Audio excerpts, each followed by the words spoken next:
দক্ষিণ ত্রিপুরা জেলার ঋষ্যমুখ ব্লকের নলুয়া প্রাথমিক স্বাস্থ্যকেন্দ্রে চিকিৎসা পরিষেবার চরম অব্যবস্থার অভিযোগ উঠেছে।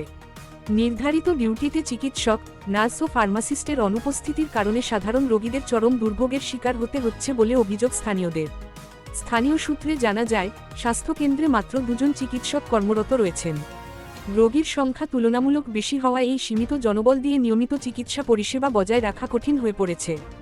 পাশাপাশি দীর্ঘদিন ধরে নার্সের সংকট থাকায় অনেক সময় জিডিএ কর্মীদের দিয়ে স্যালাইন দেওয়া, ইনজেকশন প্রয়োগসহ নার্সিং সংক্রান্ত কাজ করানো হচ্ছে বলে অভিযোগ উঠেছে। এছাড়াও সরকারি ওষুধ বিতরণের দায়িত্বে থাকা ফার্মাসিস্টও প্রায়শই কর্মস্থলে অনুপস্থিত থাকেন বলে দাবি করেছেন এলাকাবাসী। এর ফলে রোগীরা সময়মতো প্রয়োজনীয় ওষুধ ও পরিষেবা থেকে বঞ্চিত হচ্ছেন। জরুরি চিকিৎসা পরিষেবার ক্ষেত্রেও নানা সমস্যার সম্মুখীন হতে হচ্ছে বলে অভিযোগ। এই পরিস্থিতিতে রোগীদের নিরাপত্তা নিয়ে উদ্বেগ বাড়ছে। স্থানীয় বাসিন্দারা অবিলম্বে অতিরিক্ত চিকিৎসক, নার্স ও ফার্মাসিস্ট নিয়োগের পাশাপাশি স্বাস্থ্যকেন্দ্রের পরিষেবা নিয়মিত তদারকির দাবি জানিয়েছেন।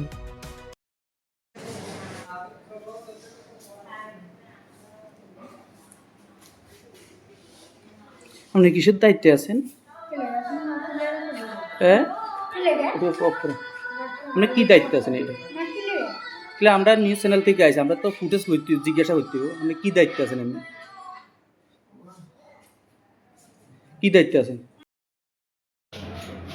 ভাই ইন্ডাকশনটা দিছে ভাই, এর পরে ভাই ইন্ডাকশন দিছে আমার 9:30 বাজে স্যার, অনুমান স্যার।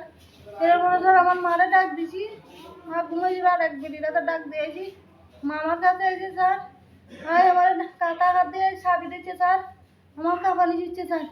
আমার মা যায় স্যার ডাকে, স্যারেরা আমার মারে স্যার ইশারা দিয়ে স্যার কইছে যাইতে গো স্যার, আমার মা চলে গেছে স্যার। কে কইছে? স্যারা কইছে স্যার, রাকেশ ত্রিপুরা। উনি আইছেন না এখানে? না স্যার, আমরা দেখতে পাইছেন না? না স্যার আর আসলে স্যার আমার মারে স্যার ইশারা দিয়া চলে গেলে হয়েছে স্যার, এটা আমার মা স্যার, ঠিক আছে আমার মারে আমার মা কবি দিকে স্যার ভাই আমার কাঁপানি হচ্ছে ভাই, আমার মা আমার চাবি ধরে রাখতে পারে না, জ্বর হয়েছে ভাই, যে কাঁপানি হচ্ছিল ভাই, হাত লাগে ভাই মরিয়ে যাবো ভাই একটা। সকালবেলা আইছেন কিটা বুঝে? সকালে তো স্যার আমি মা লইয়া গেছে ধরে ধরে নিয়ে যাবো, আপনার রেফার করে দিছি বিল্ডিং, আমি বিল্ডিং নিয়ে যাই।